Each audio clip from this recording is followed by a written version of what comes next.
ಕಾಂಗ್ರೆಸ್ ಸರ್ಕಾರ ಹಿಂದಿತ್ತಲ್ಲ ಸಿದ್ದರಾಮಯ್ಯರ ನೇತೃತ್ವದಲ್ಲಿ, ಅವತ್ತು 8.70 ಇತ್ತು ಕೈಗಾರಿಕಾ ಕ್ಷೇತ್ರದ ಬೆಳವಣಿಗೆ. ಇವತ್ತೆಷ್ಟಿದೆ ನಿಮ್ದು? 8.70ಕ್ಕೆ ಇವತ್ತೆಷ್ಟಕ್ಕೆ ಬಂದಿದ್ದೀರಿ ನೀವು?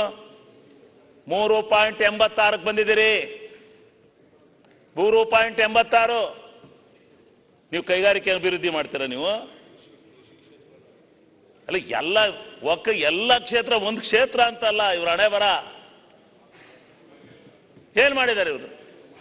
ಇಲ್ಲಿ ಬಂದು ಹೇಳ್ತಾರೆ. ಆಮೇಲೆ ಸೇವಾ ವಲಯ, ಇದು ಬಹಳ ಇಂಪಾರ್ಟೆಂಟು. ಈ ಸೇವಾ ವಲಯದಲ್ಲಿ ಅಭಿವೃದ್ಧಿಯನ್ನ ಕಾಣದೆ ಹೋದ್ರೆ ಯಾವುದೇ ರಾಜ್ಯ ಅಭಿವೃದ್ಧಿ ಆಗಲಿಕ್ಕೆ ಸಾಧ್ಯ ಇಲ್ಲ.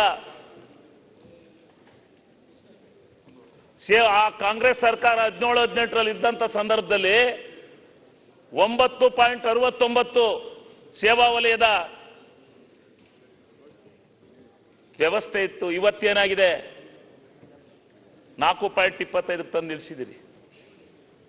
ನೀವು ದೇಶ ಉದ್ಧಾರ ಮಾಡ್ತೀರಾ? ರಾಜ್ಯ ಉದ್ಧಾರ ಮಾಡ್ತೀರಾ? ನೀವು ಸುಮ್ಮನೆ ಅಲ್ಲಿ ಕೂತ್ಕೊಂಡು ಮಾತಾಡಿದ್ಕೆಲ್ಲ ಅಲ್ಲಿ ಒಂದು 4 ಜನ ಬಿಟ್ಕೊಂಡು ಹಿಂಗೆ ಇದಾಗ್ಸದ?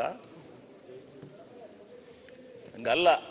ಯಾವತ್ತು ಒಂದು ರಾಜ್ಯ ಅಭಿವೃದ್ಧಿ ಆಗಬೇಕಾದ್ರೆ ಯಾವ್ಯಾವ ವಲಯದಲ್ಲಿ ಎಷ್ಟರ ಮಟ್ಟಿಗೆ ಅಭಿವೃದ್ಧಿ ಆಗಿದೆ, ಯಾವ ವಲಯ ಬಿದ್ದೋಗಿದೆ, ಆ ವಲಯವನ್ನ ಹೆಂಗೆ ಎತ್ತಬೇಕು ಅಂತಕ್ಕಂಥ ಜವಾಬ್ದಾರಿ ಆ ರಾಜ್ಯದ ಮುಖ್ಯಮಂತ್ರಿಗಳಾದಂಥವ್ರಿಗಿರಬೇಕು.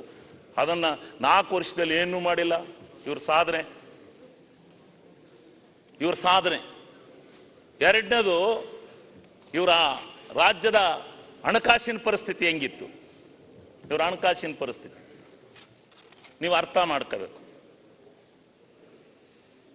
95,000 ಕೋಟಿ ರೂಪಾಯಿಗಳ ಕಾಮಗಾರಿಗಳನ್ನ ಜಲಸಂಪನ್ಮೂಲ, ಲೋಕೋಪಯೋಗಿ, ನಗರಾಭಿವೃದ್ಧಿ, ಇತರೆ ಇಲಾಖೆಗಳಿಂದ ಮಂಜೂರಾತಿ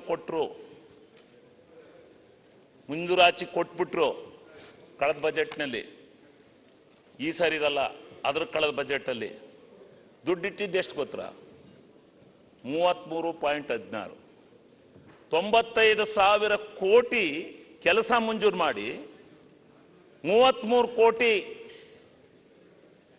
ಹಣ ಇಟ್ಟಿದ್ರೆ ಅದರೊಳಗೆ ಗ್ರಾಂಟ್ ಬರಲಿಲ್ಲ ಅಂತೇಳಿ ತಪ್ಪಿಸ್ಕೊಂಡು ಹೋಗೋದೆಷ್ಟು? ಅದೊಂದು 10% 20% ಇರುತ್ತೆ. ಅಲ್ಲಿಗೆ ಎಷ್ಟು ಪರ್ಸೆಂಟ್ ಸ್ಪಿಲ್ ಓವರ್ ಉಳ್ಕೊಂಡು?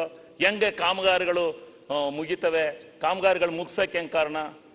ಕಾಂಟ್ರಾಕ್ಟರ್ಗಳು ಹೆಂಗೆ ಬೊಂಬೆ ಹೊಡೆಯಕ್ಕಲ್ಲ? ಹಣಕಾಸನ್ನು ಕೊಡ್ಲಿಕ್ಕೆ ಸಾಧ್ಯ ಆಗುತ್ತಾ? ಆಮೇಲೆ ಇವರು 22-23ಕ್ಕೆ ಅಂತ್ಯಕ್ಕೆ 21-22 ಕೊನೆ ಹೊತ್ತಿಗೆ ಇವರು ಮಂಜೂರು ಮಾಡಿದ್ದು ಎಷ್ಟು ಗೊತ್ತಾ ಸ್ವಾಮಿ ಅಧ್ಯಕ್ಷರೇ? 2,05,000 ಕೋಟಿ. ಅಷ್ಟು ಕಾಮಗಾರಿಗಳನ್ನು ಮಂಜೂರಾತಿ ಮಾಡಿದ್ರು ದುಡ್ಡಿಲ್ದಲೆ, ವಿವೇಚನಾ ರಹಿತವಾಗಿ. 2,05,000 ಕೋಟಿ